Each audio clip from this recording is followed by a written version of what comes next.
बिस्मिल्लाहिर्रहमानिर्रहीम। अस्सलाम वालेकुम। Second year on destroying books chapter है, चैप्टर नंबर 5 जो हम पढ़ रहे हैं।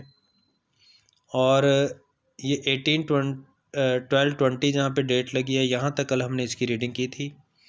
अब इसको कंटिन्यू करते हैं। कहता है सो फार अब तक, आई डू नॉट नो मैं नहीं जानता, हाउ लॉन्ग कितनी देर तक, आई स्ट्रेड मैं भटकता रहा, अप एंड डाउन आगे पीछे या इधर उधर पता नहीं मैं कब से भटक रहा था, इंक्रीजिंगली फियरफुल और फियर मेरा खौफ जो था इंक्रीजिंग बढ़ रहा था, ऑफ बीइंग वॉच्ड देखे जाने का। यानी वो कहता है पता नहीं कब तक मैं इधर उधर जो है भटकता रहा और मेरा वॉच देखे जाने का या पकड़े जाने का खौफ जो था उसमें मुसलसल इजाफा हो रहा था।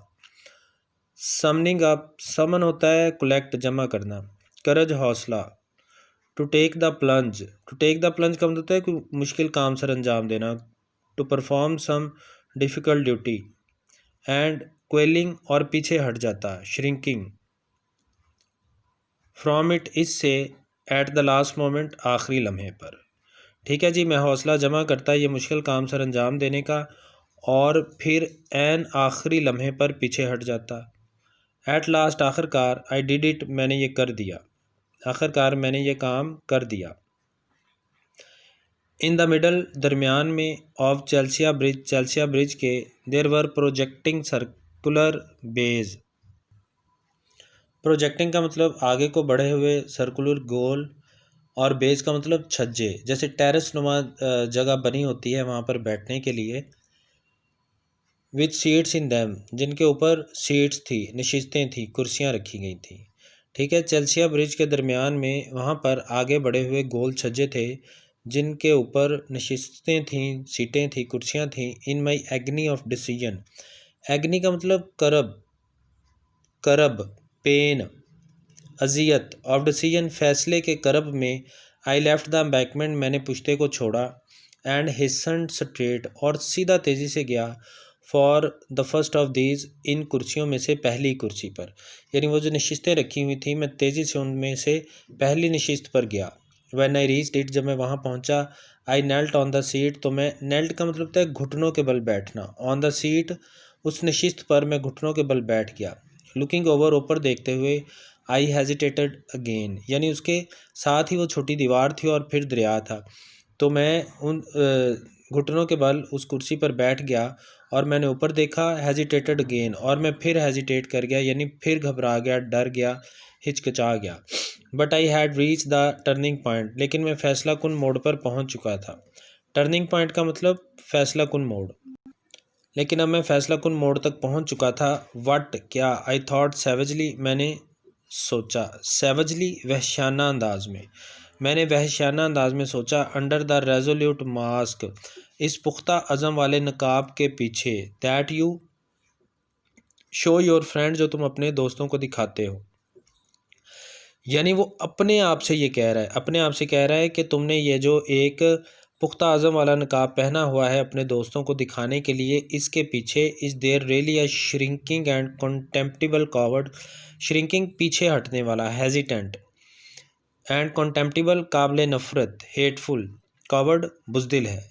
इफ़ यू फेल नाउ, अगर तुम आज नाकाम हो गए, ये फेल है गलती से फॉल लिखा हुआ है, अगर तुम आज नाकाम हो गए, you must never hold your head up again, तुम कभी अपना सर उठाकर नहीं चल सकोगे। एनी हाउ, बहरहाल, what if you are hanged for it, क्या हुआ अगर तुम्हें इसके लिए हैंग कर दिया गया, फांसी दे दी गई। यानी वो ये सारी बातें ख्यालों ही ख्यालों में अपने साथ कर रहा है कि क्या हुआ अगर तुम्हें इसके लिए फांसी दे दी गई। गुड गॉड, ओ अच्छे खुदाया। फिर खुद को कहता है यू वॉर्म, तुम तो एक कीड़े हो, बेटर मैन दैन यू, तुमसे बेहतर आदमी have gone to the gallows, सूली चढ़ गए, तुमसे बेहतर आदमी सूली चढ़ गए। With the courage of despair, courage हौसला, जुर्रत ऑफ डेस्पेयर मायूसी, मायूसी की जुर्रत के साथ, आई टुक अ हीव, मैंने उस थैले को उठाया, टुक अ हीव थैले को उठाया, द सैक ड्रॉप्ड, और वो थैला ड्रॉप्ड गिरा, शेयर सीधा, straight. A vast splash, vast बहुत बड़ा, स्प्लैश धमाका, यानी पानी में एक बहुत बड़ा धमाका हुआ। देन साइलेंस फेल अगेन, दोबारा फिर खामोशी छा गई। साइलेंस खामोशी, फेल छा गई अगेन दोबारा। नो वन केम, कोई ना आया। आई टर्न होम, मैं घर लौट आया। एंड एज आई वॉकड, और जब मैं आ रहा था, I thought a little sadly, मैंने थोड़ी सी उदासी महसूस की। ऑफ ऑल दोज बुक्स, उन तमाम किताबों के बारे में। जब मैं घर वापस आ रहा था, उन किताबों के बारे में मुझे अफसोस महसूस हुआ। Falling into the cold torrent, जो गिरी थी कोल्ड सर्द, टॉरेंट का मतलब बहाव, धारा। सेटलिंग स्लोली डाउन, और जो आहिस्ता आहिस्ता नीचे बैठ रही होंगी। Through the peachy dark and subsiding at last, peachy dark तेज़ अंधेरे में, एंड सबसाइडिंग और बैठ गई होंगी, एट लास्ट आखिरकार, ऑन द ऊज, ऊज कहते हैं कीचड़ को, ऑफ द बॉटम पेंदे, और पेंदे में मौजूद कीचड़ में आखिर तक पहुंच गई होंगी। देर टू लाई, वहाँ पड़े रहने के लिए। फॉरलॉर्न तन्हा, एंड फॉरगॉटन और फरामोश। वाइल्स जबकि द अनकॉन्शियस वर्ल्ड, बेखबर दुनिया, ऑफ मैन वेंट ऑन, जारी रही, जबकि जो इंसानों की बेखबर दुनिया है वो अपने काम काज जारी रखे हुए है, और उनको पता ही नहीं कि किस तरह से जो बुक्स हैं वो ठंडे बहावों में दरिया के पड़ी हुई हैं। हॉरिबल बैड बुक्स, खौफनाक बुरी किताबों, किताबों को मुखातिब करता है, कहता है खौफनाक बुरी किताबों। पोअर इनोसेंट बुक्स, बेचारी मासूम किताबों। You are lying there still, तुम अभी भी वहाँ पड़ी हो। कवर्ड परहैप्स, शायद अब कवर हो गई होगी। विद मड, कीचड़ के साथ। बाय दिस टाइम, इस वक्त तक शायद तुम कीचड़ से भर चुकी होगी। With only a stray rag, सिर्फ एक फटा हुआ लोथड़ा। ऑफ योर सैकिंग, तुम्हारे थैले का। स्टिकिंग आउट ऑफ द, बाहर आ रहा होगा। स्लाइम, स्लाइम का मतलब वही ऊज, कीचड़। Into the opaque, opaque brown रंग की टाइड्स, लहरों से। ओपैक का मतलब अनक्लियर, अनक्लियर जो है यानी जो नॉट ट्रांसपेरेंट, वो लहरें जो ट्रांसपेरेंट नहीं हैं, उनमें से कीचड़ में से होता हुआ वहाँ पर तुम्हारे थैले का सिर्फ कोई फटा हुआ टुकड़ा जो है वो पहुँच गया होगा। अब वो किताबों के नाम लेता है, कहता है odes to Diana, sonnet to Ethel, dramas on the love of Lancelot, stanzas on a first glimpse of Venus. ठीक है, इन किताबों के नाम लेके कहता है you lie there in a living death, तुम वहाँ पर एक जिंदा मौत पड़ी हुई हो।